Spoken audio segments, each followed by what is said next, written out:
আমরা আগের ক্লাসে পর্যন্ত নব্যধর্ম আন্দোলনের একটি ঈশ্বর বিশ্বাসী ধর্ম জৈন ধর্মের কথা পড়েছি। আজকে আমরা যেটা পড়ব সেটা হচ্ছে বৌদ্ধ ধর্ম। বৌদ্ধ ধর্ম আজকের যুগেও বিশ্বব্যাপী প্রসারিত। যদিও গৌতম বুদ্ধের সময়ে যেভাবে বৌদ্ধ ধর্মের বিকাশ ঘটেছিল তার থেকে এই 2600 বছরে তার একটা বিপুল পরিবর্তন হয়েছে। তারও প্রেক্ষাপটের কিছু অংশ আমরা এখান থেকে জানতে পারব। তো প্রথমেই আসি, বৌদ্ধ শব্দটা কোত্থেকে আসলো। বৌদ্ধ শব্দের উৎপত্তি হচ্ছে বোধি থেকে। যিনি বোধি লাভ করেছেন তিনি হচ্ছেন বুদ্ধ। এই বুদ্ধ শব্দ থেকে বৌদ্ধ এসেছে। আবার অপরপক্ষে এটাও বলা যায়, যে ধর্মের মূল লক্ষ্য হচ্ছে বোধি লাভ, সেই ধর্ম হচ্ছে বৌদ্ধ ধর্ম। অর্থাৎ বৌদ্ধ ধর্মের সর্বোচ্চ স্তর সেটা হচ্ছে বোধি লাভ করা। এখন ঐতিহাসিকভাবে আমরা জানব যে বৌদ্ধ ধর্মের প্রবক্তা হচ্ছেন সিদ্ধার্থ গৌতম। সিদ্ধার্থ গৌতম কে ছিলেন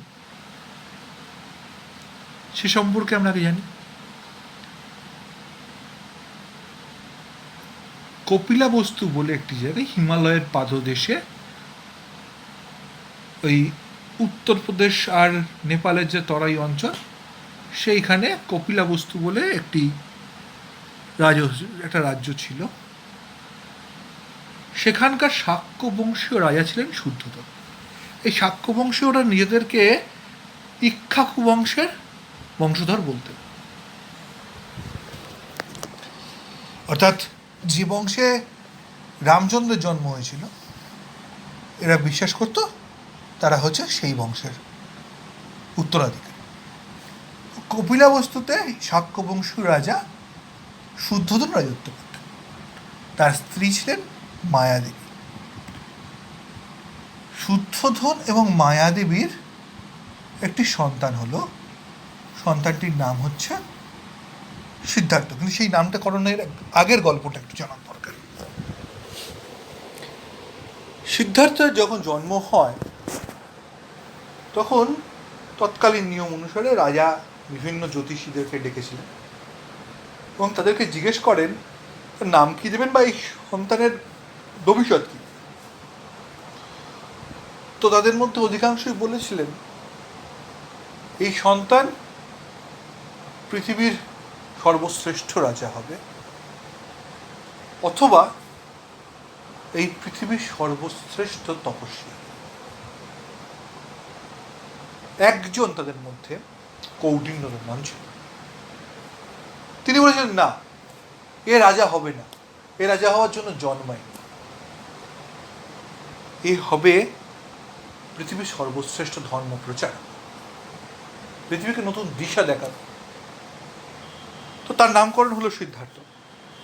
রাজার মধ্যে একটা ভয় ছিল যে তার একমাত্র উত্তরাধিকার সেই সিদ্ধার্থ যদি সংসার ত্যাগ করে সন্ন্যাসী হয়ে যায় তাহলে তো তার সাম্রাজ্যকে দেখবে। সেই জন্যে তিনি যেটা করলেন, তিনি সিদ্ধার্থকে একেবারে রাজপ্রাসাদের মধ্যে রেখে সকল সুখ স্বাচ্ছন্দ্য দিয়ে বড় করতে। সিদ্ধার্থের বয়ক্রমে একটা সময় পৌঁছালো, বিবাহের বয়স হলো, তার বিয়ে দেওয়া হলো যশোধরা নাম নিয়ে একটি কন্যার সাথে।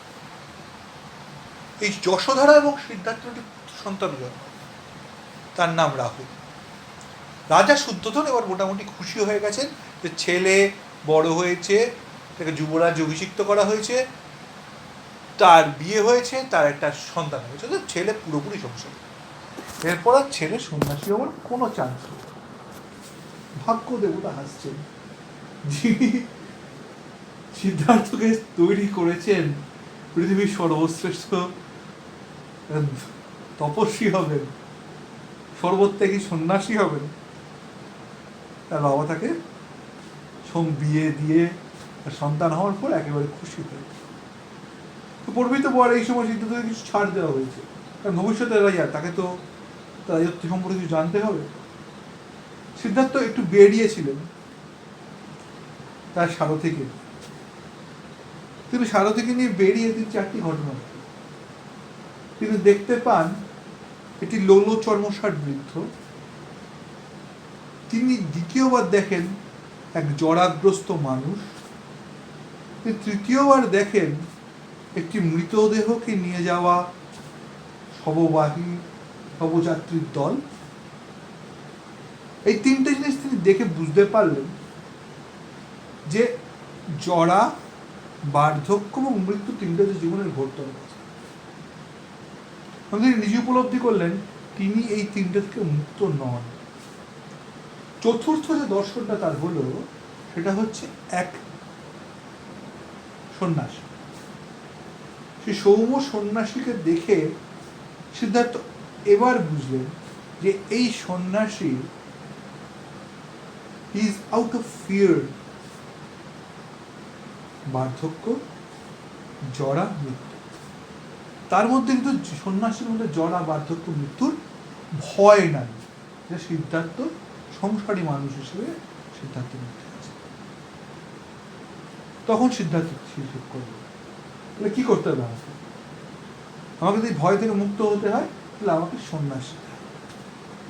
তিনি স্ত্রী, সন্তান, রাজত্ব সব কিছু ত্যাগ করে 12 বছর কঠিন তপস্যা কিন্তু তার চেহারা হয়ে গেল কঙ্কালসার, কিন্তু জীবনের যে অর্থ তিনি তা খুঁজে পান। তিনি বুঝলেন এই কঠোর পথ নয়, এটাকে প্রাকৃতই বলছে মধ্যম পন্থা, অর্থাৎ মধ্য পন্থা। তিনি সাধন শুরু, জায়গাটা হচ্ছে গোয়া। এখন সে বৌদ্ধ গয়ায় সিদ্ধার্থ তপস্যা শুরু করলেন এবং অবশেষে তিনি বুদ্ধত্ব অর্জন করলেন। এর ফলে তিনি যেটা শুরু করলেন, তিনি তার এই ধর্মের যে নতুন জেনেছেন, যে নতুন তার নতুন নবলব্ধ জ্ঞান, সেই নবলব্ধ জ্ঞানকে তিনি ছড়িয়ে দেবার জন্য প্রথমে উপস্থিত হলেন মৃগদাব বলে একটি জায়গা।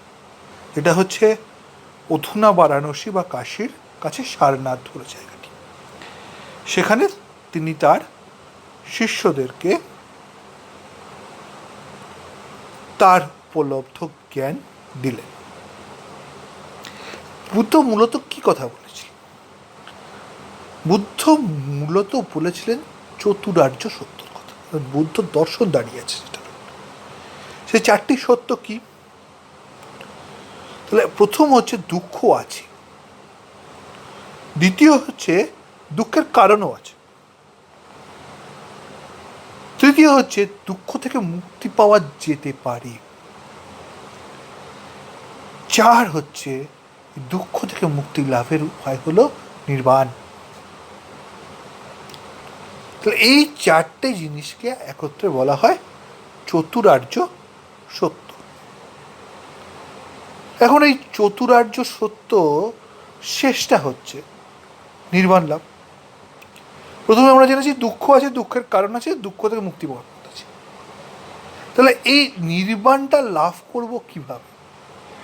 বুদ্ধ সেখানে একটা সার্কেল আঁকছেন, সার্কেল উইথ 8 স্পোক, অর্থাৎ 8টা স্পোক যুক্ত একটা চাকা, যেটা আমরা বিভিন্ন বৌদ্ধ বিহারে দেখতে পাই। সেই চক্রটাকে বলে ধর্মচক্র। এই ধর্মচক্রের 8টা চাকা হচ্ছে 8টা পথ, যাকে বলা হয় অষ্টাঙ্গিক মার্গ বা নোবেল 8-fold প্যাথ। তো সেগুলো কি? সেগুলো হচ্ছে সম্যক দৃষ্টি, সম্যক সংকল্প, সম্যক বাক্য, সম্যক কর্ম, সম্যক জীবিকা, সম্যক প্রযত্ন, সম্যক স্মৃতি এবং সম্যক সমাধি। সম্যক কথার অর্থ হচ্ছে সঠিক, অর্থাৎ প্রত্যেকটা জিনিস আমাদেরকে সঠিক হতে হবে, সঠিক দৃষ্টি থাকতে হবে। আমি যে কাজটা করব তার সংকল্পটা আমার সঠিক হতে হবে, এবং যেটা বাক্যটা বলবো সেই বাক্যটা আমার সঠিক বাক্য, ট্রুথ হতে হবে। আমি ঠিক কাজ করব, আমার যে জীবন ধারণের জীবিকা হবে সেটাও ঠিক ঠিক হবে, আমার চেষ্টা সেটা ঠিক চেষ্টা হবে, আমি ফাঁকি দিয়ে কিছু করতে চাইব না, এবং আমার লক্ষ্য এবং তার জন্য যে স্মৃতি দুটোই হবে সঠিক। বুদ্ধের এইটা ছিল হচ্ছে মূল দর্শন। এবার বুদ্ধ যেটা করেছিলেন সেটা হচ্ছে এটি সংঘ স্থাপন করলেন। অর্থাৎ এতদিন ধরে যে ধর্মীয় চেতনা গুরু শিষ্য পরম্পরায় পরিবাহিত হতো সেখান থেকে সরে গিয়ে বুদ্ধ একটা সংঘ তৈরি করলেন, যেখানে সকল সন্ন্যাসীরা থাকবেন, সন্ন্যাসী সংঘ। এই সংঘগুলোকে বিহার বলা হতো। এই সংঘর দাঁড়িয়েছিল তিনটে জিনিসের ওপর, যেটাকে বৌদ্ধরা বলবে হচ্ছে ত্রিরত্ন: ধম্ম, বুদ্ধ এবং সংঘ।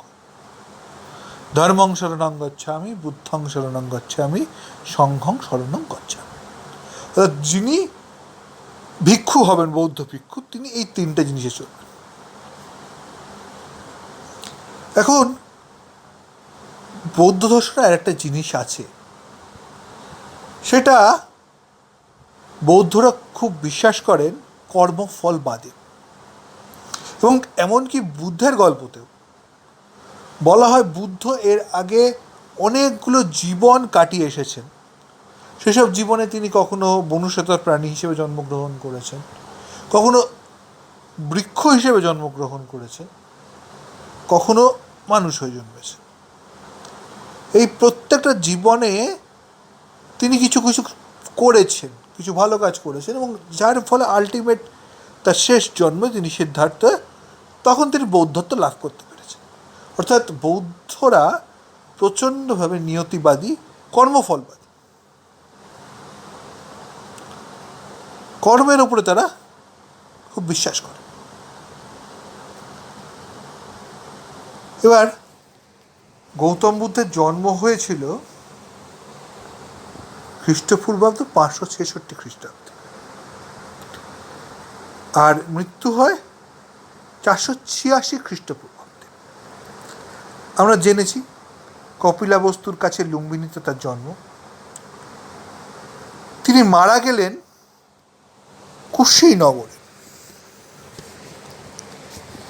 এখন গৌতম বুদ্ধের মৃত্যুর পর তার শিষ্যদের মধ্যে একটা পরিবর্তন হল। একজন বৌদ্ধ ভিক্ষু তিনি বলে বসলেন, বেশ ভালো হয়েছে, এবার আর আমাদেরকে বুদ্ধের কথা শুনে চলতে হবে। বুদ্ধের কথা সব সময় আগে বুদ্ধের কথা শুনতে হতো, এখন আর বুদ্ধের কথা শুনে চলার দরকার নেই, এখন নিজের মতো চলতে পারে। এইটা শুনে একজন সিনিয়র মঙ্ক, তার নাম মহাকাশ্যপ, তিনি বুঝলেন এ তো গণ্ডগোল হচ্ছে, তাহলে তো এবার ধর্মটা আবার উঠে যাবে। সিদ্ধার্থ যেটা যে ধর্ম আমাদেরকে দিয়ে গেছেন তাই সব করতে গেলে থাকবে না। তো তিনি যেটা করলেন, তিনি একটা সম্মেলন আহ্বান করলেন। যে সম্মেলনটা হয়েছিল রাজগৃহতে, রাজগীরের কাছে। তিনি এটা 483 খ্রিস্টপূর্বাব্দে এই সম্মেলনটা করলেন। এইরকম 4টে সম্মেলনের কথা জানা যায় খ্রিস্টপূর্বাব্দে বা এই প্রাচীনকালে। সেগুলোকে বলা হয় বৌদ্ধ ধর্মসঙ্গীত। প্রথমটা হলো 483 খ্রিস্টপূর্বাব্দ, স্থান রাজগীর। এই ধর্মসঙ্গীতির সময় যিনি পৃষ্ঠপোষক রাজা ছিলেন তিনি হচ্ছেন অজাতশত্রু, মগধের রাজা। এর সভাপতিত্ব করলেন এই সম্মেলনটির মহাকাশ্যপ। তো সম্মেলনে কি হলো? সম্মেলনের ভালো জিনিস হলো যে বুদ্ধের বাণীগুলোকে সংকলন করা হলো, এবং দ্বিতীয় যেটা হলো সেটা হচ্ছে বুদ্ধ যে সঙ্ঘ তৈরি করে গেছেন সে সঙ্ঘের নিয়মকানুনগুলোকে সংকলন করা হলো। দুটো জিনিস হলো, দুটো জিনিস, এক হচ্ছে বুদ্ধের বাণীর সংকলন হলো, আর সঙ্ঘের নিয়ম সংকলন। বুদ্ধের বাণীর যে সংকলন সেটাকে বলা হচ্ছে সুত্ত পিটক, আর সঙ্ঘের নিয়মের যে সংকলন তাকে বলা হচ্ছে বিনয় পিটক। এই দুটো পিটক লেখা হলো। বিনয় পিটক লিখলেন হচ্ছে উপালি, এবং সুত্ত পিটক লিখলেন হচ্ছে আনন্দ। এরপর প্রায় 100 বছর কেটে গেছে।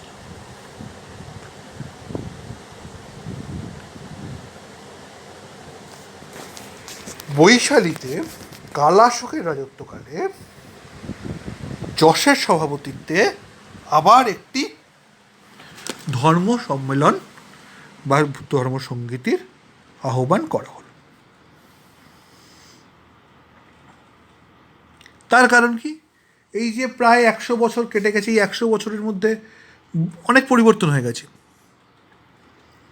এখন যারা এতদিন ধরে ধর্মে ছিলেন তারা নিজেদেরকে মধ্যে একটা স্প্লিট তৈরি হয়েছে, এবং আলটিমেটলি তাই হলো। এই ধর্মসঙ্গীতিতে বৌদ্ধরা দুটি ভাগে ভাগ হয়ে গেল। এক হচ্ছে সংস্কারবাদী, তাদেরকে থেরবাদী বলা হয়। আর একটা হচ্ছে যারা হচ্ছে রক্ষণশীল বা কনজারভেটিভ, যাদেরকে বলা হচ্ছে মহাসাংঘিক। এর পরে আরও প্রায় 130 বছর বাদে অশোকের রাজত্বকালে, আমরা জানি অশোক পরবর্তীকালে পড়ব, অশোক বৌদ্ধ ধর্মের অন্যতম একজন পৃষ্ঠপোষক ছিলেন। অশোকের রাজত্বকালে 250 খ্রিস্টপূর্বাব্দে পাটলিপুত্রতে মোগলিপুত্র তিশসের সভাপতিত্বে তৃতীয় বৌদ্ধ ধর্মসঙ্গীতি হল। এই সময় বুদ্ধ ধর্মের একটা স্পিরিট তৈরি হচ্ছিল, সেটা অশোক কিছুটা রোখার চেষ্টা করলেন। দ্বিতীয় হচ্ছে এই ধর্মসঙ্গীতি থেকে একটা জিনিস বেরিয়ে আসলো যে এবার বৌদ্ধ ধর্মকে ছড়িয়ে দিতে হবে,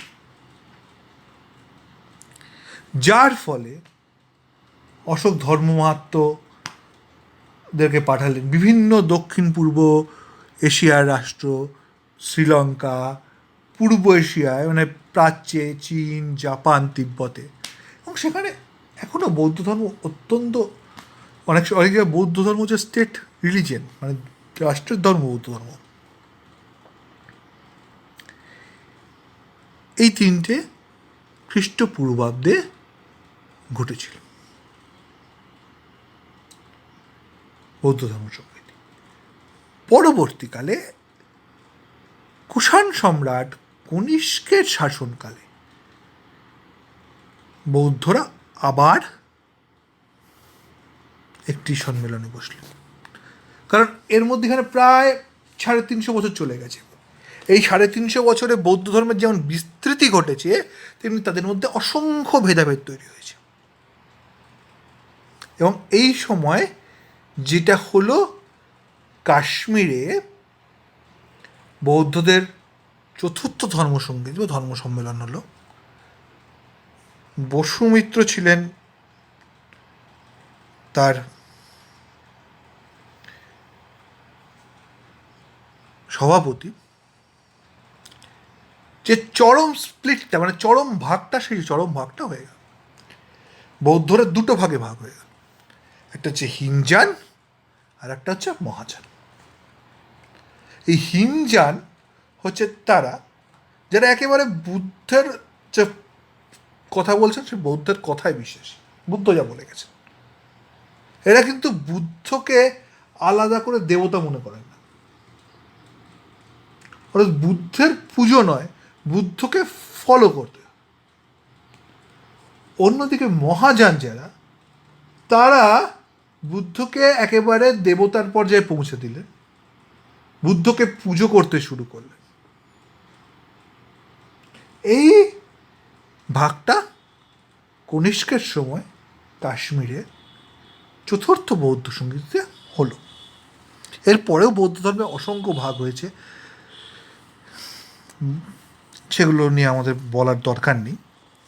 তাহলে আমরা আমাদের যে সিলেবাসে আমাদের যা জিনিস ছিল তা আমরা পড়লাম। এখন এটার যদি একটু আগের দিনের পড়ার আজকের পড়ায় একটা সাম আপ করা হয়, দুটো ধর্ম পড়েছি, একই সময় তৈরি হয়েছে। যারা ঈশ্বরে বিশ্বাস করে, অলরেডি বৈদিক ধর্ম প্রিভেল করছে ব্রাহ্মণ ধর্মরূপে। সেখানে তাহলে নতুন দুখানা ধর্ম আসা দরকার কি ছিল? যদি বৈদিক ধর্মের বিরোধিতা করা দরকার ছিল, ঈশ্বরেই বিশ্বাস করা দরকার ছিল, দুটো ধর্ম আসা দরকার ছিল না? একটা ধর্ম আসলেই হতো। তাহলে এই দুটো ধর্ম আসলো কেন? দুটো ধর্মের মধ্যে কিছু পার্থক্য ছিল, এবং অবশ্যই যখন তারা সময়টা এক সময়ে তৈরি হয়েছে তখন তাদের কিছু মিলও ছিল। তাহলে একটা তুলনা আমরা কিন্তু করতে পারি। তো প্রথমে বলি এদের মধ্যে মিল কী ছিল। বুদ্ধ এবং জৈন, এইটার ধর্মের দুটোর যারা পৃষ্ঠপোষক বা প্রধান প্রচারক মহাবীর এবং সিদ্ধার্থ গৌতম, দুজনেই কিন্তু ক্ষত্রিয় সন্তান। দুজনেই ব্রাহ্মণ্যবাদের যে পদ্ধতি, আচার আচরণ, সেগুলোর বিরোধিতা করেছেন।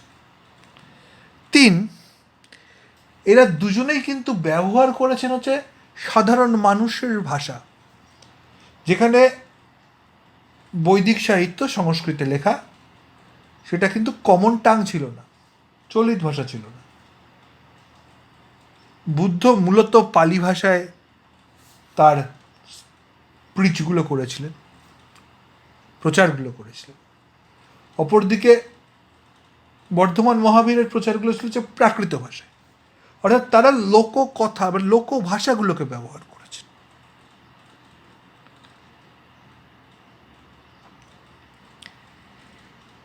এবং আরেকটা জিনিস, এদের প্রচারের কেন্দ্রগুলো দুজনেরই দেখতে পাবো, এরা কিন্তু নগরকে কেন্দ্র করে প্রচার করেছেন, এবং এই প্রচারগুলো ছিল হচ্ছে এই মানে যারা এই ধর্মে পরিবর্তিত হয়েছিলেন অধিকাংশ ছিলেন কমন মানুষ, সাধারণ মানুষ।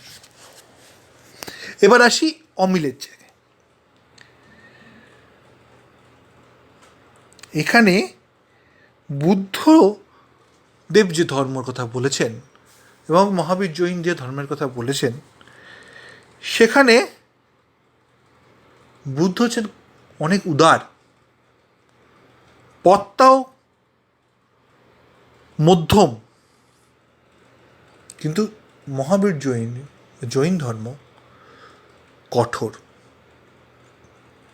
এবং পথ হচ্ছে কি, সেটাও কঠোর। এই উদার বলতে কি বোঝায়? উদার বলতে হচ্ছে অহিংসা, দুজনেই বলেছেন, কিন্তু বুদ্ধের অহিংসা উদার অহিংসা।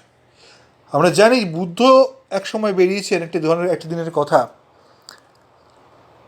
বুদ্ধকে কেউ ভিক্ষার ঝুলিতে মাংস দিয়েছে এবং তিনি সেই মাংসটা খেয়েছেন। এবং এটাও বলা হয় নাকি বুদ্ধ যেদিন মারা গেছিলেন তার নাকি ফুড পয়জন হয়েছিল, সেই ফুড পয়জনটা হয়েছিল মাংস থেকে। কিন্তু এই মাংস ভক্ষণ করা, এটা তো জৈনরা সেটাকে বিশ্বাস করে। এবং জৈনদের অহিংসা হচ্ছে মানে এতটাই কঠোর, দে বিলিভস দ্যাট কোনো কিছুকে তারা মানে যখন তারা মৃত্যুর বুঝতে পারে, তারা দে লিভ এভরিথিং, তারা অনেক সব কিছু ছেড়ে দেয়, খাওয়ার পর্যন্ত ছেড়ে দেয়। কারণ তারা মনে করে মুখের সামনে দেখবে, এমনি সময় যারা জৈন ধর্মগুরু তারা মুখের সামনে একটা কাপড় বেঁধে থাকে, যদি কোনো মুখের মধ্যে কোনো পোকা ভাইরাস কিছু ঢুকেছে, কোনো জৈব জিনিস ঢুকে যেতে পারে। ওরা হাতে সবসময় একটা কিছু রাখে ঝাড়ু মতন, সেটা ঝেড়ে দিয়ে বসে, বিকজ বসতে গিয়ে যদি কোনো সামান্য কীটাণু কীট মারা যায়, এতটা কঠোরতা তারা পালন করে। সেখানে বুদ্ধর কঠোরতা অনেক উদার, অহিংসা। বুদ্ধ বলতেন যে বোধি লাভ সেটা জীবনকালে হবে, মানুষ বেঁচে থাকতে বোধি লাভ করবে। কিন্তু জৈনরা বিশ্বাস করে জীবনের যে মোক্ষ, সেই মোক্ষ লাভ তখনই সম্ভব যখন আর এই জীবন, এই শরীর থাকবে না।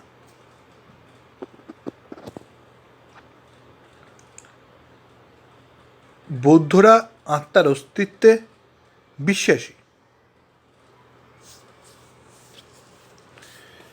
এবং সেই আত্মাটা কীরকম না, জৈব পদার্থে আত্মা আছে। কিন্তু অপরদিকে জৈনরা আত্মার বিশ্বাসটা কীরকম, সর্বত্র সর্বত্রব্যাপী এই আত্মার উপস্থিতিতে জৈনরা বিশ্বাসী। তাহলে আমরা আজকে আমাদের পড়াটা এখানে শেষ করলাম। তোমাদেরকে আজকে যে কাজটা দিচ্ছি, তোমরা জৈন এবং বৌদ্ধ ধর্মের মধ্যে এটি তুলনামূলক আলোচনা